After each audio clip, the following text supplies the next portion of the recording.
कल जो पैराग्राफ हुआ था अंत में, उसको पढ़ के आगे बढ़ेंगे। जो हमको पता है कि जो लेख कल प्रारंभ हुआ उसका शीर्षक है वैराग, जो चल रहा है आजकल सुलोचनाबाई साथ मौसी जी के लेख जो भावकण में है। तो इस लेख का जो पैराग्राफ कल हम लोगों का अंत में हुआ था उसको पढ़ के आगे बढ़ते हैं, जिसमें कहा कि युग के साथ धर्म नहीं बदलता, धर्म तो सत्य है, चिर शाश्वत है। मनुष्य के विचार बदलते हैं, जहां विचार बदलते हैं वहां प्रचार का रूप भी बदल जाता है। क्या प्रचार करेगा जिसका जीवन पानी केरा बुलबुला की तरह है? जब तक उससे अर्थात प्रभु से संपर्क नहीं होता उसका अर्थात मनुष्य का, तब तक जीवन की न कोई हस्ती न कोई मस्ती। हस्ती तो वही है जिस दिन उसके भाव में मस्त हो जाएगा। और यही बात आई थी और यही भाव भी लिया गया था कि जो धर्म है, दो रूप बताए गुरुदेव ने धर्म के।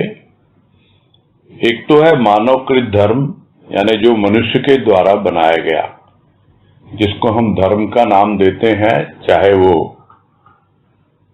बौद्ध धर्म है, जैन धर्म है, ईसाई धर्म है, मुस्लिम धर्म है, ये सब मानव के द्वारा बनाए गए। किंतु इन सब का आधार क्या है? वो है सत्य। तो वास्तविक धर्म जो होता है वो सत्य होता है और वो समय के साथ बदलता नहीं है। और जो मानवकृत धर्म है उसके रूप बदलते रहते हैं, मनुष्य के विचार भी बदलते रहते हैं। इसीलिए जो तथाकथित धर्म है उनका रूप भी बदलता है, किंतु जो वास्तविक धर्म है वो समय के साथ बदलता नहीं, युग के साथ परिवर्तित होता नहीं।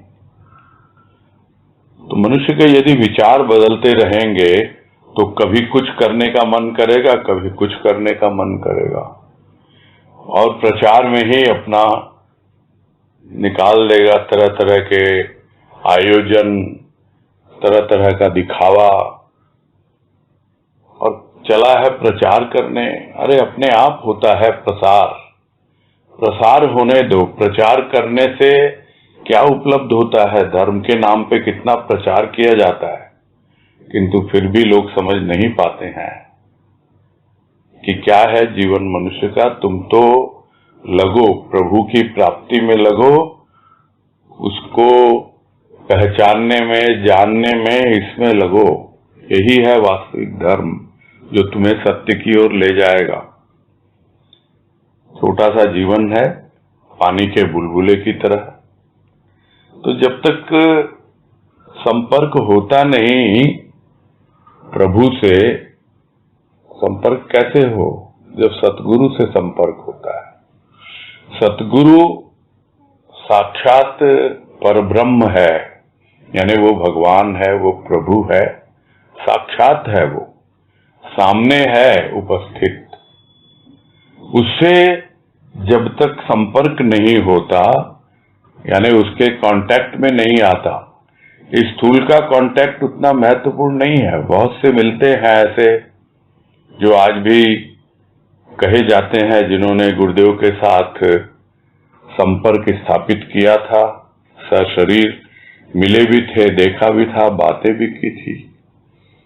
किंतु यहाँ जो संपर्क की बात है और सब जानते हैं हम, वो उसके प्रेम और भाव से संपर्क। तो जब प्रेम और भाव से संपर्क होता है तो अपने आप ही प्रभु से संपर्क हो जाता है, क्योंकि सद्गुरु भगवान का ही रूप होता है, सत्य का ही व्यक्त रूप होता है। तो जब तक उससे संपर्क नहीं होता मनुष्य का, तब तक उसको समझ में ही नहीं आता कि क्या तो मेरी हस्ती है और क्या मेरी मस्ती है, नहीं तो हस्ती अहंकार को ही अपना प्रश्रय देते हुए अपनी हस्ती बनाने में लगा रहता है और तरह तरह के उल्टे सीधे विषय विकारों में ही अपना समय बिता करके समझता है कि मैं बहुत मस्त होकर जीवन जी रहा हूं। तो हस्ती तो वही है, उसका रूप बदल जाता है कब?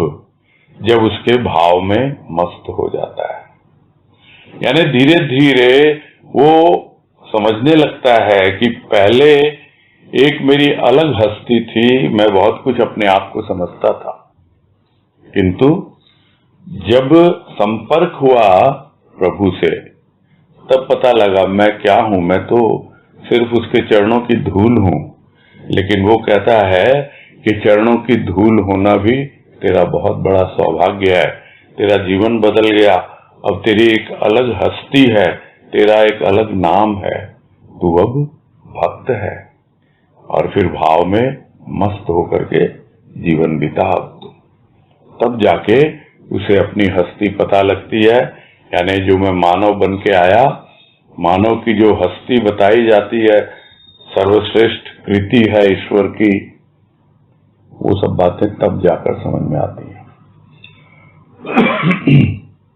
तो ये पैराग्राफ कल हुआ था और आज कह रहे हैं प्रभु को न पहचानना, स्वयं को न जानना ही उसके लिए अभिमान का कारण बन जाता है।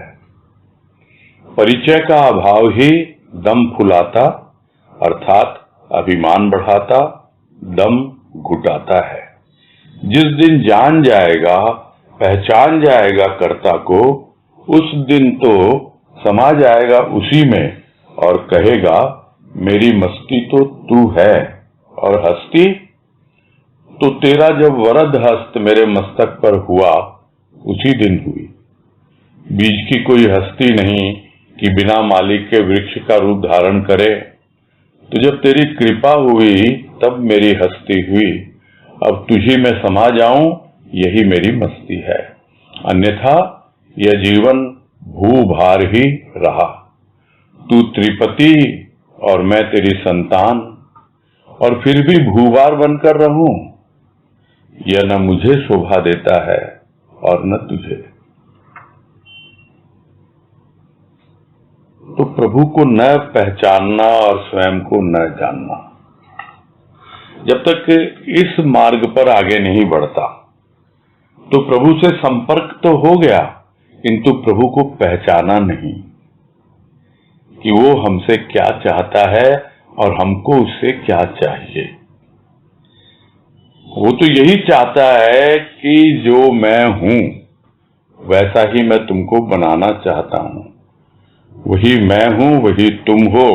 तुम जिस दिन स्वयं को जानोगे उसी दिन तुम मुझे भी पहचान लोगे। इतना सा पहचान लो कि मैं तेरा हूं। इस बात को लेकर के जब आगे बढ़ेगा तब उसको पता लगेगा कि मैं निरर्थक ही अहंकार में जीवन बिता रहा था। तो उसको न जानना न पहचानना, खुद को न जानना पहचानना, यही तो अभिमान का कारण होता है। कोई और वजह है ही नहीं अहंकार की, अभिमान की।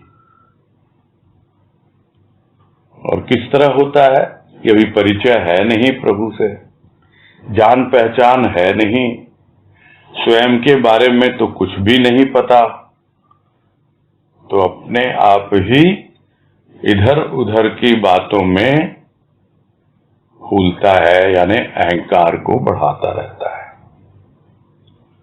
वो जानता नहीं ये अहंकार बढ़ रहा है और साथ साथ तुझे बहुत परेशान भी कर रहा है, बहुत दौड़ा रहा है। ये अहंकार के पीछे ही भागता रहता है और अहंकार ही पीछे से धक्का लगाता रहता है। मुझे और चाहिए, और पैसे चाहिए, और मेरा स्टैंडर्ड हाई होना चाहिए, ऐसे रहूं, ऐसे करूं। ये किसके पीछे भाग रहा है? अहंकार के पीछे भाग रहा है। अहंकार बढ़ाने के लिए भाग रहा है। और कौन उसको पुश कर रहा है?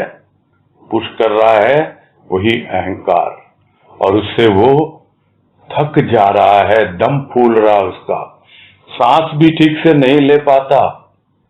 ये अवस्था है प्राणी की, किंतु जान नहीं पाता, क्योंकि न तो प्रभु से परिचय है, जान पहचान है, और खुद के बारे में तो सोचता ही नहीं है। तो दम फुलाता है और दम घुटाता है, ये परिचय का अभाव।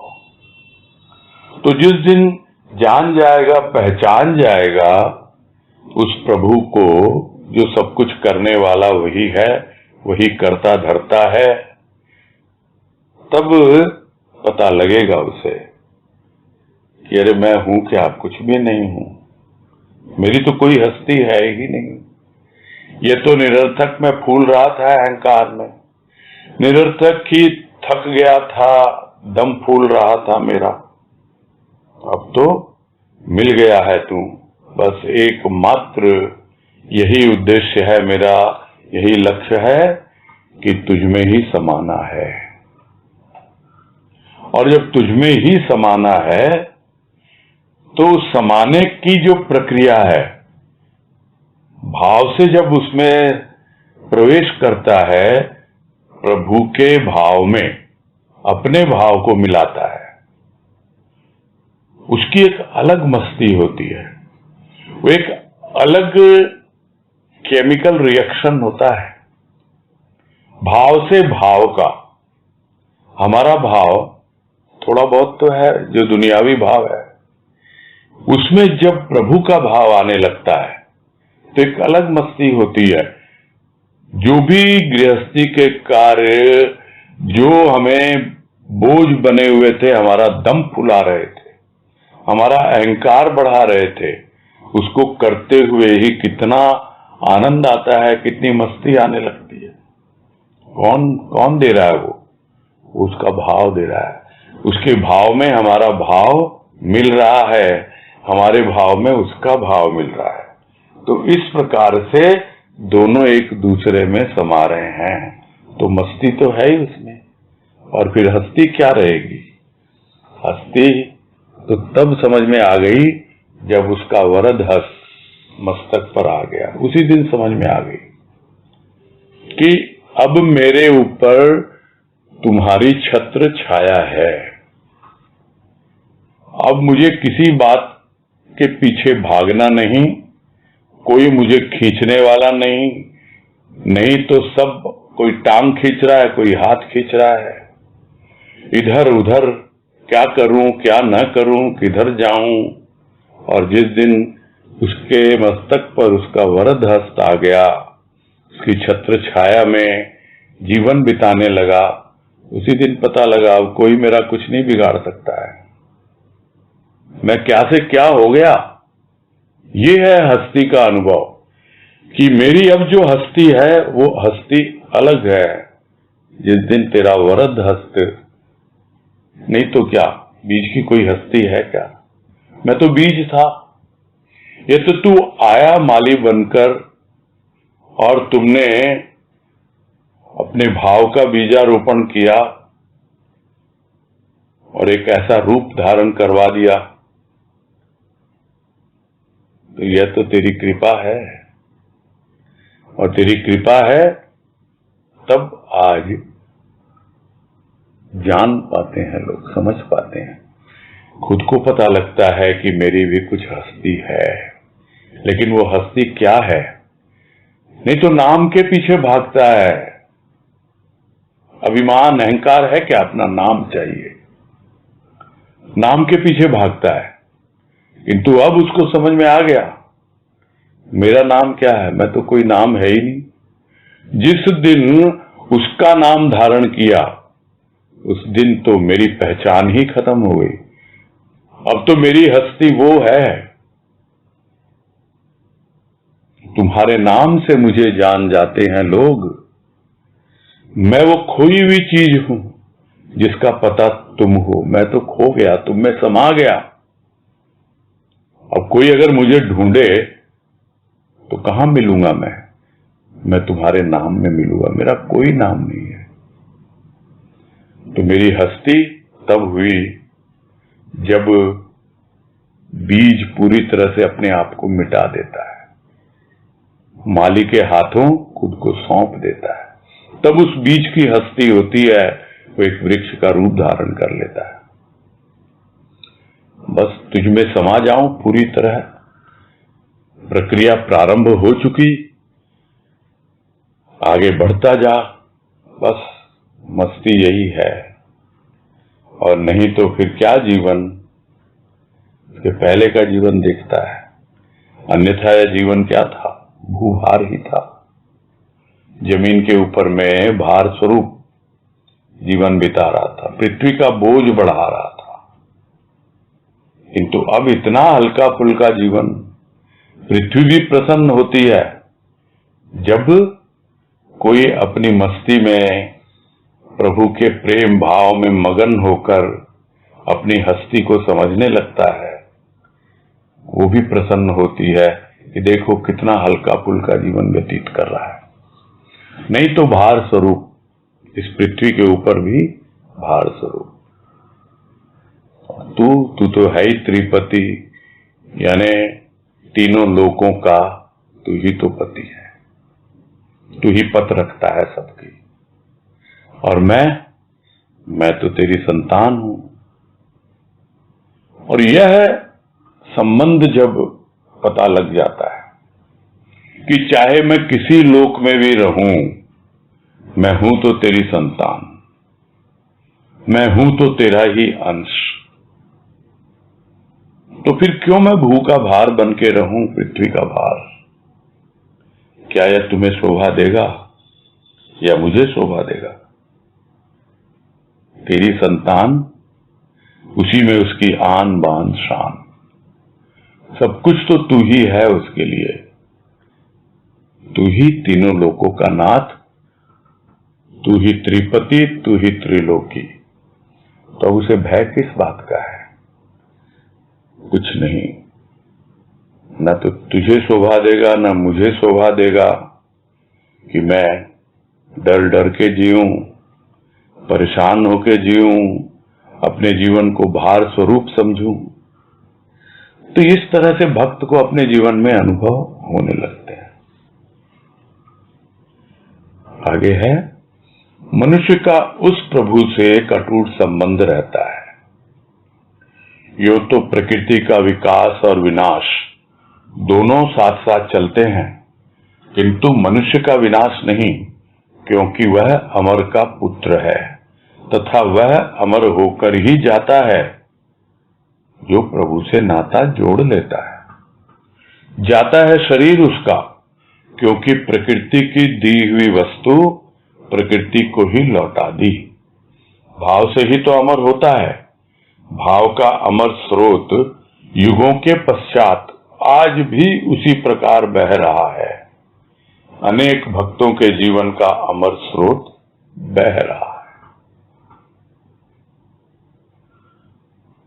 तो मनुष्य जब उस संबंध को समझ जाता है, ये एक ऐसा संबंध है जो अटूट है। अटूट है यानी तोड़ा नहीं जा सकता, टूटता नहीं है। क्यों नहीं टूटता? क्योंकि वो एक ऐसी अदृश्य डोर से बंधा हुआ है।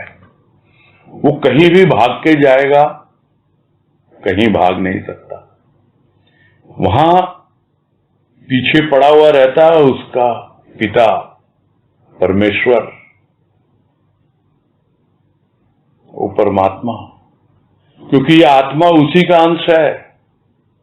जहां कहीं आत्मा जाएगी, वो बार बार उसको समझाता रहेगा कि देख, तेरा मेरा एक अटूट संबंध, मैं तेरा पिता, तू मेरी संतान, परम पिता परमात्मा, और तू अजर अमर आत्मा। तो दोनों का संबंध हमेशा बना रहता है, कभी टूटता नहीं है। और दूसरी ओर हम देखते हैं प्रकृति में क्या है, दोनों चीजें चलती हैं। विकास भी है, विनाश भी है। और स्वाभाविक है, जब तक विनाश नहीं होगा विकास कहां होगा। और अगर विकास टिक गया तो फिर वो प्रकृति थोड़े ही कहलाएगी। तो कुछ भी स्थिर नहीं है। यह एक सतत प्रक्रिया है, विकास और विनाश, रात और दिन, दुख और सुख, ये चलते रहते हैं प्रकृति में, सब प्राकृतिक है। किंतु मनुष्य जो है उसका कभी विनाश नहीं। तो ये मनुष्य मतलब वो आत्मा, मनुष्य के भीतर जो आत्मा है उसका विनाश नहीं है, क्योंकि वो अमर का पुत्र है, यानी उस परमात्मा का पुत्र है। और जिस दिन उसमें समा जाता है, आत्मा परमात्मा में समा जाता है, तब जाकर वो अमरता को उपलब्ध होता है। तो सिर्फ नाता ही नहीं जोड़ना है, पूरी तरह उसी में समा जाना है, जो पिछले पैराग्राफ में बात थी कि अब तो मैं तुझी में समा जाऊं और इसी तरह मस्ती में, भाव की मस्ती में जीवन जीता रहूं, आगे बढ़ता चला जाऊं। तो अमर होकर तभी जाता है जब प्रभु से नाता जोड़ लिया और फिर जाने के पहले, शरीर छोड़ने के पहले उसी में ही समा गया सब कुछ। ये सूक्ष्म जो है ना, सूक्ष्म प्रकृति, यह उसे उसमें समाने नहीं देती है। वह आत्मा के ऊपर बोझ बनकर रह जाती है, यह जो मन बुद्धि चित्त अहंकार। और इसी के कारण उसे फिर इस भूलोक में आना पड़ता है, या कौन से लोक में जाएगा वो भी पता नहीं। जिस दिन सूक्ष्म भी समा जाएगा पूरी तरह, तो स्थूल शरीर तो स्थूल प्रकृति ले लेगी, क्योंकि उसी का दिया हुआ है, प्रकृति को ही लौटा दी गई। तो फिर जो भीतर सूक्ष्म है वो किसका दिया हुआ है, वो उसको लौटा दो। बात तो वहीं पूरी हो जाती है कि प्रभु ये भाव, ये प्रेम, ये भक्ति, ये ज्ञान, ये सब तेरा ही तो दिया हुआ है, तुझी को अर्पित। और ये कोई लास्ट मोमेंट में नहीं होता है। जिस चीज को हम आजीवन करते रहेंगे, अंत में वही करेंगे। अंतिम समय में वही सब चीजें सामने आती हैं जो हमने जिंदगी भर की है। तो अगर जीवन भर हमने यही कहा है कि प्रभु तुम्हारी ही वस्तु तुम्हें अर्पित, तुम्हारा ही दिया हुआ प्रेम भाव भक्ति ज्ञान जो कुछ भी है तुम्हारा ही दिया हुआ है, तुम्ही को अर्पित है ये, तो अंत में वो सूक्ष्म जो है वो भी उसको अर्पित हो जाता है। तब जाकर वो आत्मा जो है उस परमात्मा में समाती है। तो प्रकृति की दी हुई वस्तु, स्थूल प्रकृति की पंच भौतिक, वो प्रकृति को लौटा दी। सूक्ष्म प्रकृति वो सब कुछ किसने बदली? अभी तक तो संस्कारों के वशीभूत था, और अब जब उसकी शरण में आया, सब कुछ उसको समर्पित कर दिया, तो पूरा का पूरा सूक्ष्म उसके हवाले हो गया, वो बदल गया, उसी का दिया हुआ है सब, और उसी को लौटा रहा है इस संसार से जाने के पहले। और वो जो भाव वो तो पहले से ही था, आज भी है और आगे भी रहेगा। तो भाव तो अमर होता ही है, भाव से ही तो अमर होता है कौन? चाहे उसे हम भक्त कहें, चाहे हम भगवान कहें, दोनों अमर हैं। भक्त भी अमर, भगवान भी अमर, क्योंकि दोनों ही आत्म भाव में प्रतिष्ठित है। तो वो भाव जो है उसी से अमर होता है भक्त और भगवान। क्यों? क्योंकि वो भाव जो है वो बहता रहता है। कोई चीज ठहर जाए तो उसका रूप बदल जाएगा, किंतु भाव आगे बढ़ता रहता है, अमर है। भाव का स्रोत जो है, उसका जो प्रवाह है, वो आज भी उसी तरह जारी है, उसी तरह बहे जा रहा है भाव। और इतना ही नहीं, उसके साथ साथ जो भी भक्त प्रेम और भाव के साथ उससे जुड़ते हैं वो जीवन का अमर स्रोत है। वो कभी सूखता नहीं है, कभी कम ज्यादा नहीं होता है, क्योंकि वो आत्मभाव है।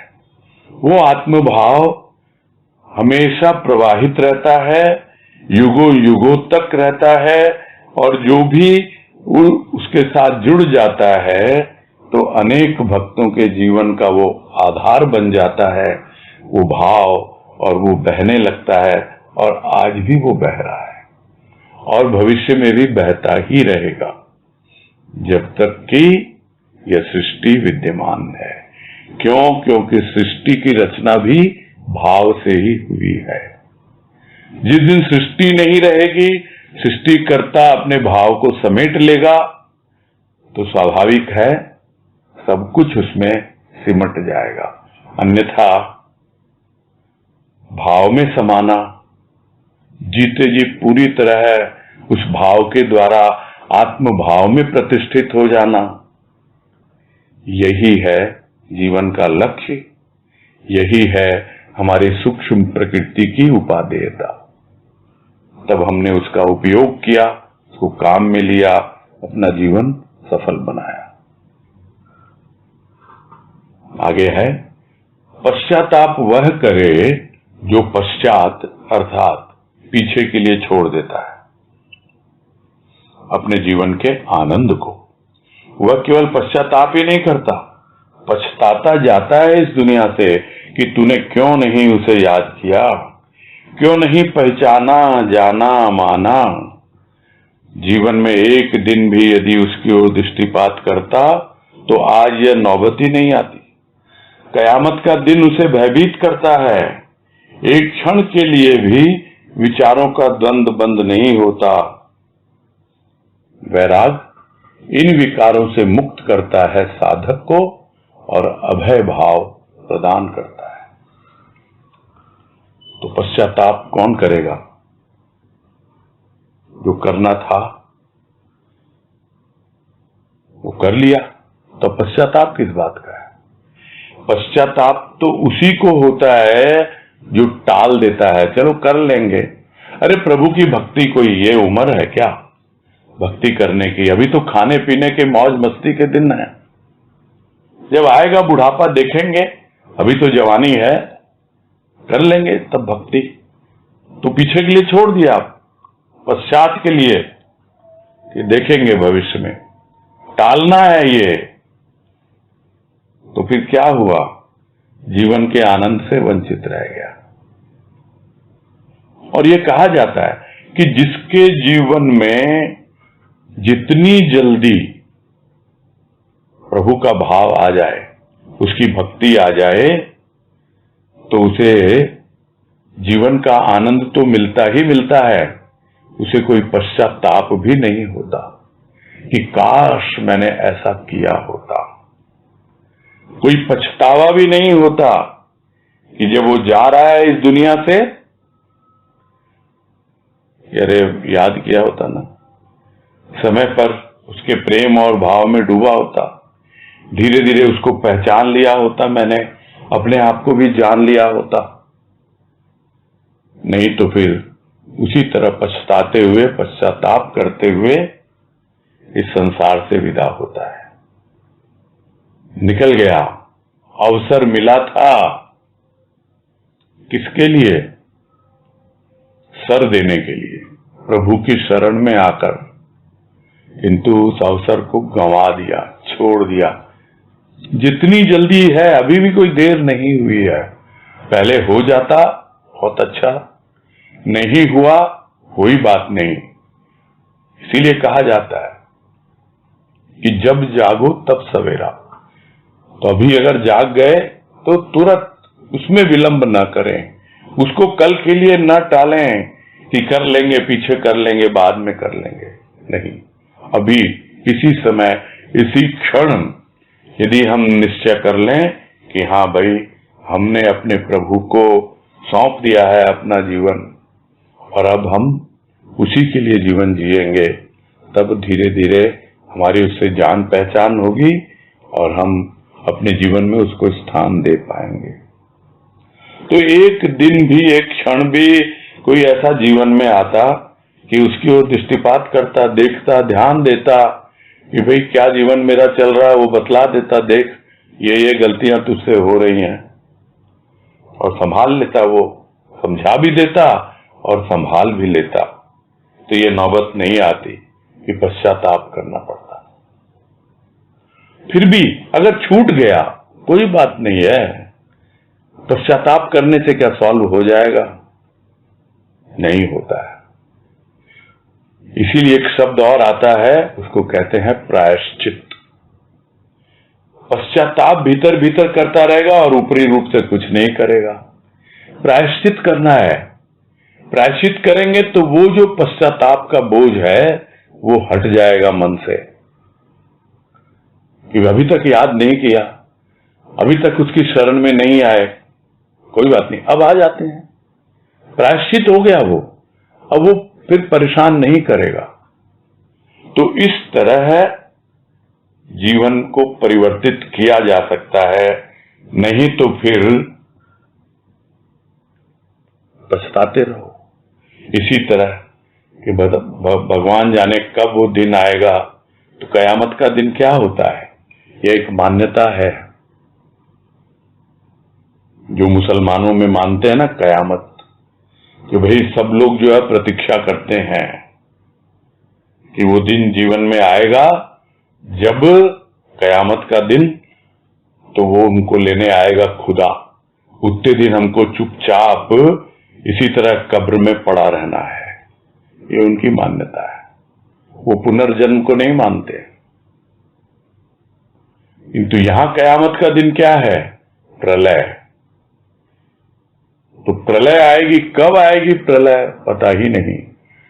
तब तक चलता रहेगा यह जीवन चक्र, फिर जन्म लेगा, फिर मरण होगा, चलता रहेगा ये। तो बार बार सोचता है, अंतिम समय में जाते जाते पश्चाताप करता रहता है, क्यों भाई, क्यों हुई ऐसी अवस्था? क्योंकि तुम टालते रहे उसको, देख लेंगे, बाद में कर लेंगे। तो भयभीत रहता है वो, और एक क्षण भी उसके विचारों का द्वंद जो है बंद नहीं होता, चलता रहता है विचारों में द्वंद। किंतु जैसे ही प्रभु का अनुराग आता है, वैराग उसके लिए सहज हो जाता है। और वैराग जो है, जितने भी प्रकार के जो विकार हैं उसमें सबसे प्रमुख जो अभी बात हो रही है वो है पश्चाताप। कुछ लोग ये सोचते हैं पश्चाताप करना चाहिए, पश्चाताप नहीं करना है, प्रायश्चित करना है। पश्चाताप से कुछ उपलब्ध नहीं होता है। प्रभु से अनुराग करेंगे, ये प्रायश्चित है। अब तक नहीं किया, अब करेंगे तो वैराग आ जाएगा जीवन में अपने आप, और अपने आप इस पश्चाताप से मुक्त हो गए हम, तो तरह के जो भी विकार हैं उन सबसे मुक्त कर देता है साधक को। कौन? वैराग। वो कहां से आया? प्रभु से अनुराग के द्वारा।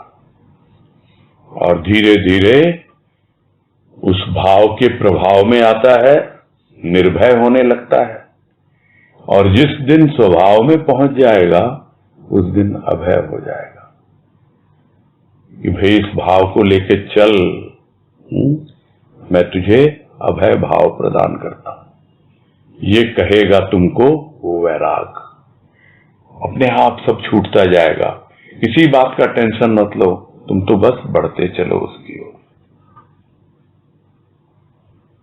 आगे है तरंगों का निर्माण और निर्वाण, दोनों साथ चलते हैं। विकास के साथ ही साथ विनाश की शक्ति भी क्रियात्मक रूप धारण कर वस्तु का विनाश करती। किंतु ये नियम प्रकृति के हैं, क्योंकि प्रकृति परिवर्तनशील है। जो प्रकृति स्वयं स्थित नहीं, वह प्रकृति के साथ खेलने वाले तथा प्रकृति में ही रमने वाले व्यक्ति को कैसे शांत होने देगी? तो यह बात तो है, पहले भी आई है। विकास और विनाश, निर्माण और निर्वाण। निर्माण को लोग विकास समझते हैं, किंतु विनाश को निर्वाण नहीं समझते। किसका विनाश होता है? सहज रूप में जो निरर्थक है। जब तक प्राणी सहज नहीं हो जाता विकास और विनाश के प्रति, तब तक जो दोनों की शक्ति है निर्माण और निर्वाण की, उसको पहचान नहीं पाता है। निर्माण कौन कर रहा है? निर्माण कर रहा है प्रभु का अनुराग। और निर्वाण कौन कर रहा है? उससे जो पैदा हुआ जनित, अनुराग जनित वैराग, वो अपने आप ही निर्वाण की ओर हमें ले जा रहा है, निवृत्त कर रहा है हमको जिन सब बातों में हम उलझे हुए थे। तो ये दोनों चीजें साथ साथ चलती हैं। इसको हमको प्रैक्टिकली अनुभव करना है अपने जीवन में। तो क्रियात्मक रूप से दोनों ही शक्ति कार्य करती है, विकास की भी और विनाश की भी। किंतु ये प्रकृति के नियम है। ये नियम किसने बनाए? उस नियंता ने। नियम बनाने वाले को ही नियंता कहते हैं। उस पुरुष के बनाए हुए नियम है जिसको प्रकृति फॉलो कर रही है। और प्रकृति जानती है कि मैं तो परिवर्तनशील हूं, वो खुद स्थिर नहीं है। तो फिर कोई अगर प्रकृति की पूजा करेगा, प्रकृति के साथ खेलेगा और प्रकृति में ही रमा रहेगा,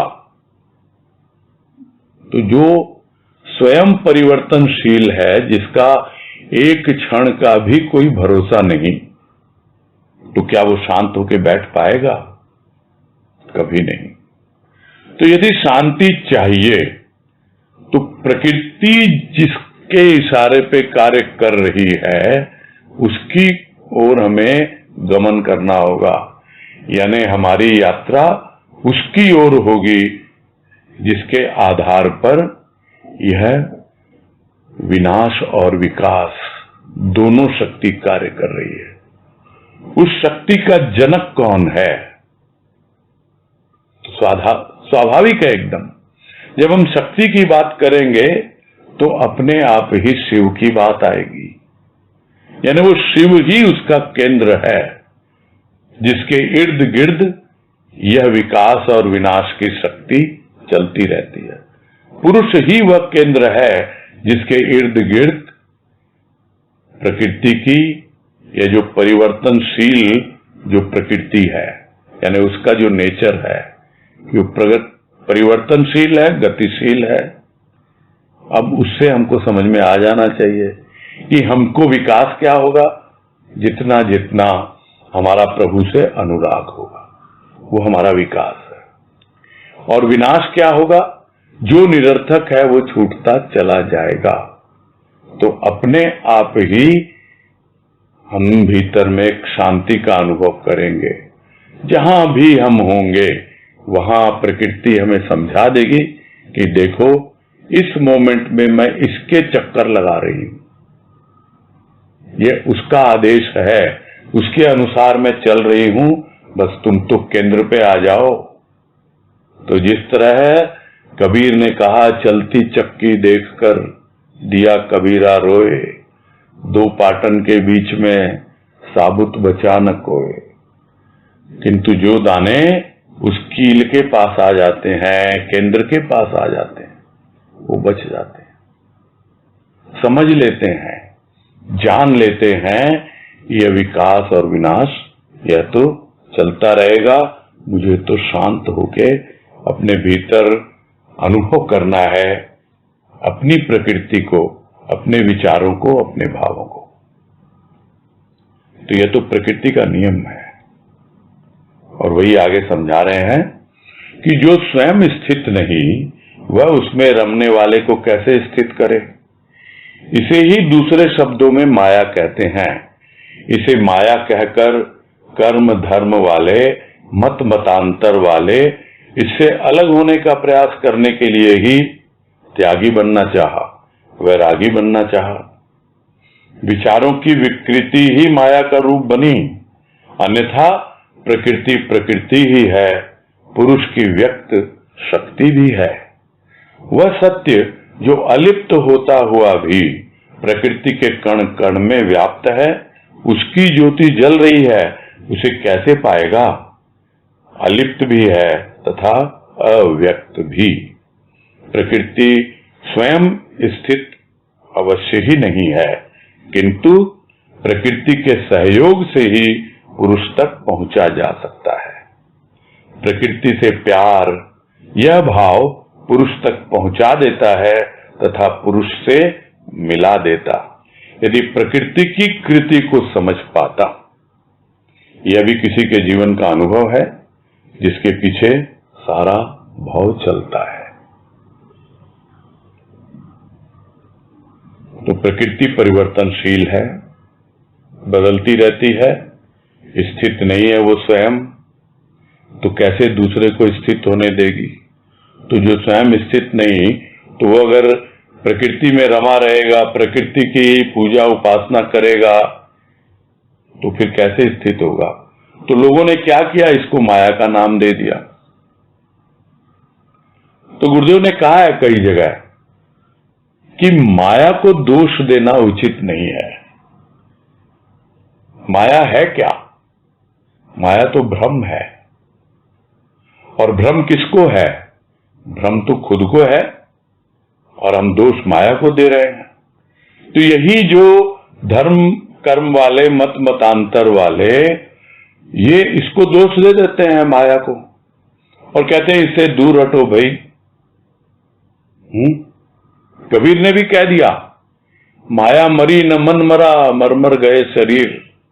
तो माया को मारना थोड़ा ही है। बोलते हैं दूर हट जाओ, तो ये तो तुम्हारा भ्रम है, दूर हट के कहां जाओगे? ये तो प्रकृति ही है। प्रकृति में जब तुम्हें भ्रम पैदा होता है, तब वो माया का रूप ले लेती है, नहीं तो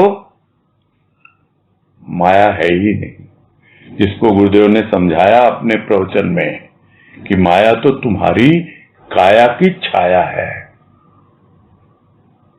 काया की छाया यानी जब तक तुम स्थूल में रमे रहोगे, स्थूल के खेलों में रहोगे, और परमात्मा को यानी उस सूरज को तुमने पीछे रखा हुआ है, तो तुम्हारी छाया कहां रहेगी?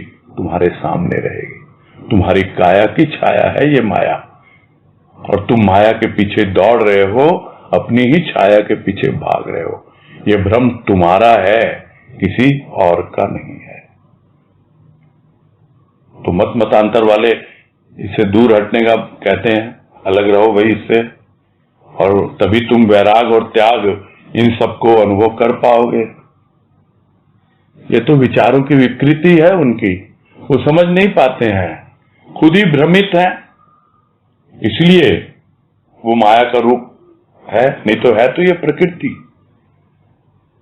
प्रकृति और माया में इतना सा ही अंतर है कि जब हम प्रकृति के उपासक होंगे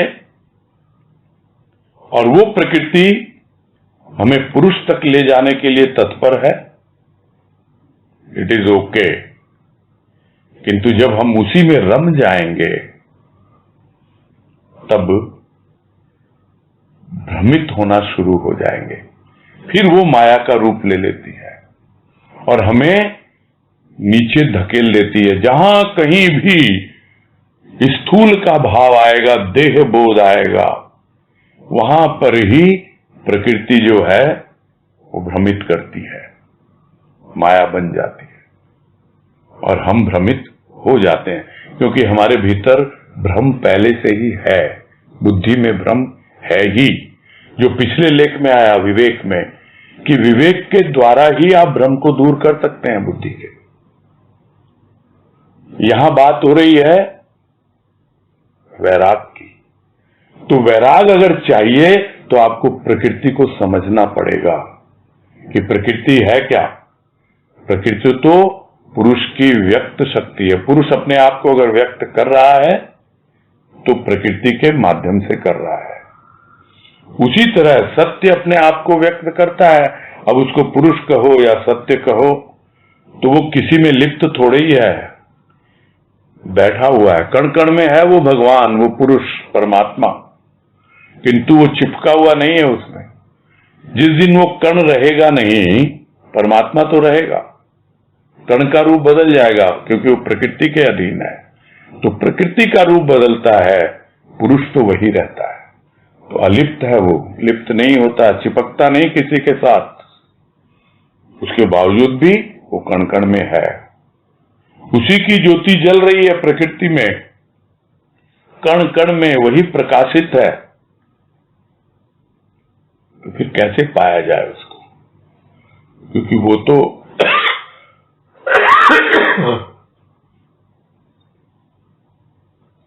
खुद अपने आप में तो वो लिप्त होता नहीं। उसको छूना चाहो छू नहीं सकते, उसको पकड़ना चाहो पकड़ में नहीं आता, देखना चाहो दिखाई नहीं देता। तो ये क्या गोरख धंधा है? क्या करें, कैसे करें? तब समझ में आता है कि प्रकृति भले ही स्वयं टिकी हुई नहीं है, स्थित नहीं है, किंतु जो स्थित है वहां तक तुमको पहुंचा सकती है। ये स्थूल की प्रकृति नहीं है, ये सूक्ष्म की प्रकृति है।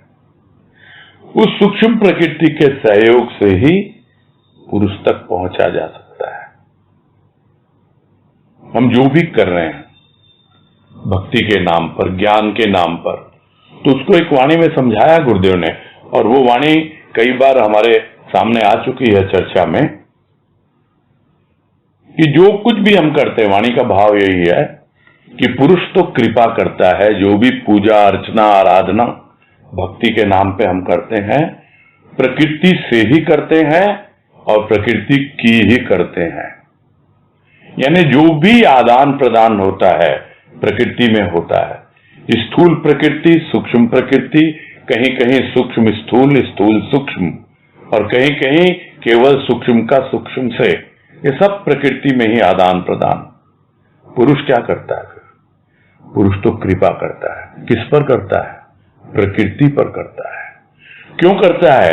क्योंकि प्रकृति ही उसकी सती है, उसकी पत्नी है। अगर प्रकृति इतना समर्पित है पुरुष को, तो पुरुष भी पूरी तरह समर्पित है प्रकृति को। यह बात जिस दिन समझ में आ जाती है, तब मालूम पड़ता है कि प्रकृति के सहयोग से ही पुरुष तक पहुंचा जा सकता है। तो प्रकृति से कोई पंगा मत लो, उसका कोई दोहन मत करो, कुछ उल्टा सीधा नहीं, प्यार करो, अपने आप से प्यार करो। तुम्हारी जो भी छोटी छोटी भावनाएं हैं, विचार हैं, तुम अपनी प्रकृति से प्यार करो, उसके भाव को समझो, और वो प्रेम और भाव तुम्हें पुरुष तक पहुंचा ही नहीं देगा, पुरुष से मिला देगा।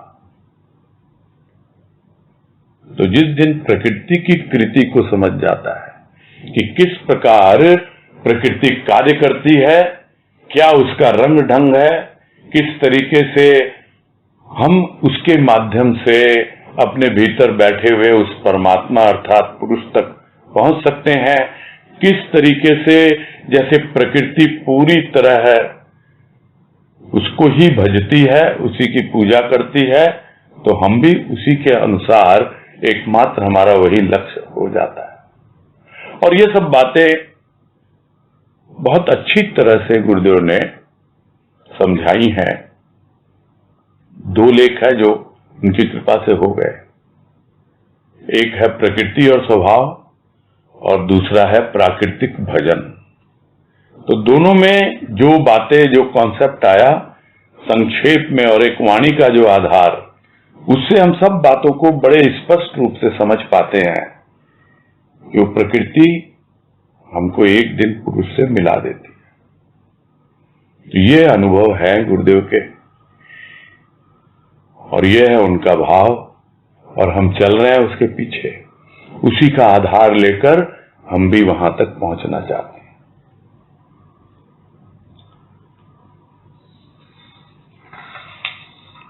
आगे है, ये इसका अंतिम पैराग्राफ है लेख का, कि मनुष्य के विचार तरंगवत उठते और विलीन होते। स्थिति है भाव में, भाव आता अनुराग से, तथा अनुराग के भीतर छिपा वैराग विकास में आता सद्गुरु कृपा से, और मनुष्य वैरागी बन जाता। जिस प्रकार तरंग वायु की शक्ति से ही उठती और विलीन होती, उसी प्रकार मनुष्य के विचार भी किसी कार्य विशेष रूप तथा भाव के सहयोग से ही तरंगित होते, अन्यथा मानव शांति का महासमुद्र है। तो ये मनुष्य के विचार ही हैं जो लहरों की तरह उठते हैं और फिर विलीन हो जाते हैं। किसमें उठते हैं? शांति के महासमुद्र में उठते हैं। भीतर में गहरी शांति है। ये सारा खेल ऊपर ही ऊपर है। कितनी पुरुष की कृपा समंदर की तरह हमारे अंतःकरण में लहलहा रही है। जिस दिन उससे परिचय मिल जाता है प्राणी का, बरबस उसके मुख से यही निकल जाता है जो गुरुदेव की कृपा से भजन में व्यक्त हुआ, कि तेरी कृपा के समंदर को समाऊं कैसे, लहरों में खेलते इस मन से निभाऊं कैसे। ये मन तो लहरों में ही खेलता रहता है, इन्हीं विचारों में खेलता रहता है, इससे कैसे निभाऊं। तेरी कृपा का तो समंदर है, महासागर है ये शांति का, जिसमें कृपा ही कृपा भरी हुई है। उसको समाना चाहता हूं, पूरी तरह उसमें डूब जाना चाहता हूं। तो वो स्थिति बनती है, भाव में बनती है, नहीं तो सतह पर तो लहरें हैं। इसीलिए कहा जाता है कि जितना गहरे जाएंगे भाव में, उतना ही हम इसको अनुभव करते जाएंगे। तो भाव में क्या आवश्यक है? गंभीरता, गहनता, प्रगाढ़ता, ये बातें होती रहती हैं। तो जब तक हम गंभीर नहीं होंगे भाव के प्रति, तब तक हमारी स्थिति बनेगी नहीं। लोग कहते हैं भाव में क्या स्थिति होती है, कैसे स्थिति को जाने, कैसे पहचाने, हम कहां तक पहुंचे। वो अपने आप, जब आप उसके प्रति सीरियस हो जाते हो, अपने आप ही समझ में आने लगता है। गंभीरता समझाती है हमको। जब हम किसी टॉपिक के प्रति गंभीर होते हैं तो हमको सब समझ में आ जाता है। तो जब भाव में जो स्थिति बनेगी, गंभीरता लेके आएगी उसको, और तब हम देखेंगे कि हम कितना गहनता में पहुंचे हैं और कितना हमारा भाव भी प्रगाढ़ हुआ है। और वो भाव कहां से आता है? प्रभु के प्रेम से आता है, उसके अनुराग से आता है, और उस अनुराग में छिपा हुआ रहता है वो वैराग। तो हम चाहते तो हैं कि हमारा वैराग विकसित हो, किंतु वैराग तब तक विकसित नहीं होगा जब तक हमारा प्रभु के प्रति अनुराग विकसित नहीं होगा। तो अनुराग के भीतर छिपा हुआ है वैराग, वो विकास में आता है, सद्गुरु की कृपा से ही आएगा, यह तो स्वाभाविक है। और तब मनुष्य वैरागी बनता है। यानी अब उसका फोकस, उसका ध्यान अनुराग से हटकर वैराग में चला गया। अब उसका ध्यान निर्माण से हटकर निर्वाण में चला गया। अब उसका ध्यान भक्ति से हटकर ज्ञान की ओर बढ़ गया। प्रभु से अनुराग भक्ति है, और फिर जो वैराग है दुनिया का, वो अपने आप ज्ञान की ओर ले जाता है हमें। तब जाकर प्रभु की कृपा से, सद्गुरु की कृपा से वैरागी बन जाता है प्राणी। तो जिस तरह से तरंग उठती है वायु के द्वारा, ये वायु की शक्ति है। हवा चलती है तो ठहरे हुए पानी में भी तरंग उठने लगती हैं, उठती हैं और विलीन हो जाती हैं। तो ऐसे ही कोई हवा चलती है और मन में विचारों की तरंगे उठने लगती हैं और कुछ कार्य विशेष के लिए उसका कोई न कोई रूप बनता है। कार्यान्वित होने के लिए किसी प्रकार का कोई भाव भीतर आता है। तो इस तरह से कार्य विशेष के लिए कुछ न कुछ एक रूप बन जाता है, सूक्ष्म में, स्थूल में। तो दोनों का रूप बनके वो भीतर तरंगित होने लगते हैं, यानी लहरें उठने लगती हैं। और यह सिर्फ मन में है, सतह पर है, नहीं तो क्या है मानव?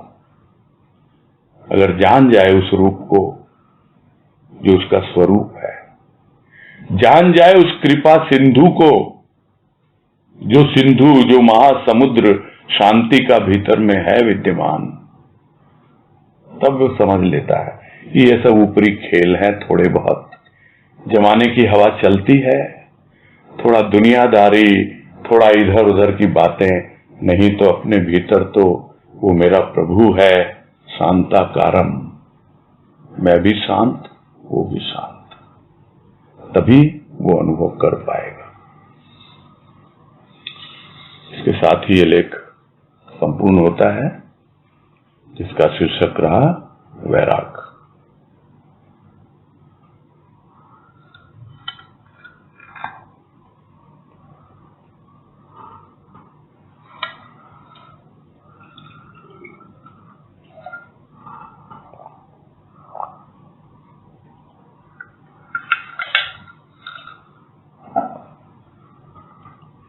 नीतू गुप्ता, बोलिए।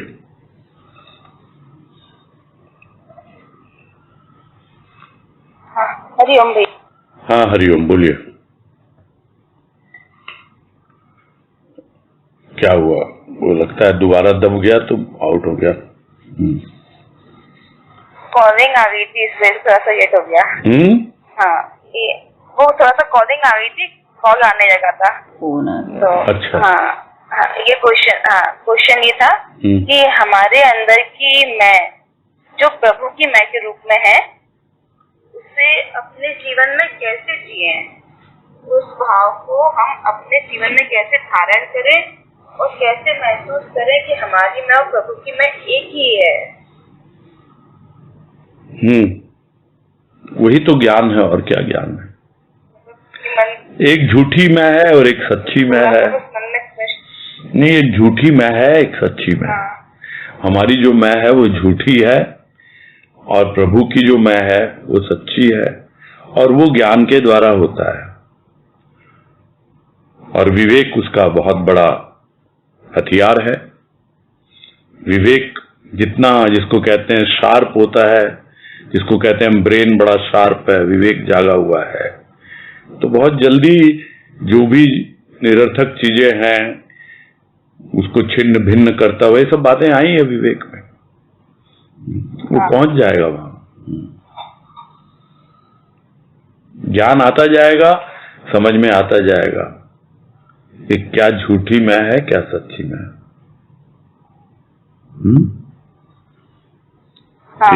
ठीक है। ठीक है। हरिओम, हरिओम।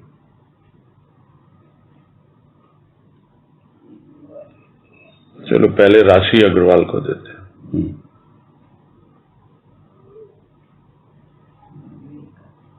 प्रणाम भैया विवेक। हाँ, नमस्कार, बोलिए। भैया एक बात बताएं, ये क्या तरंगे और परम शांति ये दोनों एक साथ भी संभव है? जैसे आखिरी पंक्ति जो है इस लेख की, वो ये है कि विचार भी किसी कार्य विशेष रूप तथा भाव के सहयोग से तरंगित होते अथवा मानव शांति का महासमुद्र है। तो मेरा बस ये पूछना है कि मेरा प्रश्न ये कि क्या कर्म करते हुए, तरंगे में कर्म की तरह मान रहा हूँ कि कर्म करते हुए और शांति दोनों एक साथ रह सकते हैं? है ना, समुद्र के साथ तो रहती है तरंगे।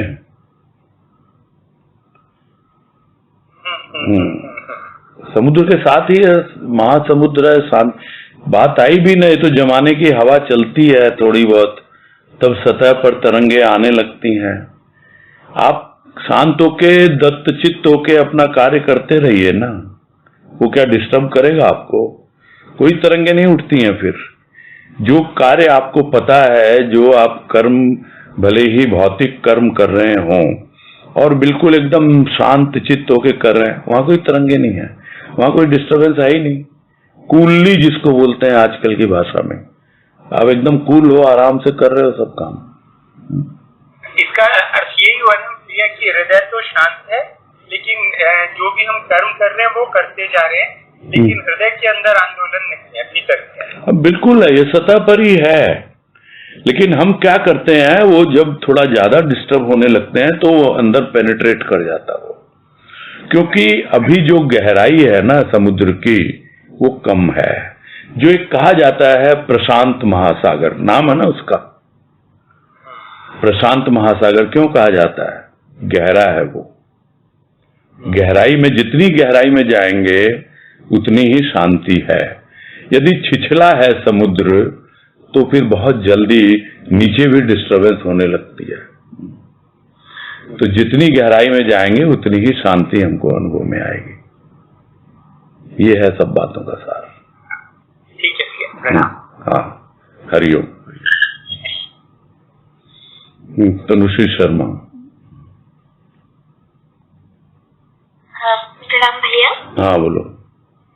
ये जो बात आई कि खुद के एक एक भाव विचार से प्रेम करें, तो कुछ तो मतलब नेगेटिव भी विचार होते हैं हमारे, तो हम उनसे कैसे प्रेम कर सकते हैं?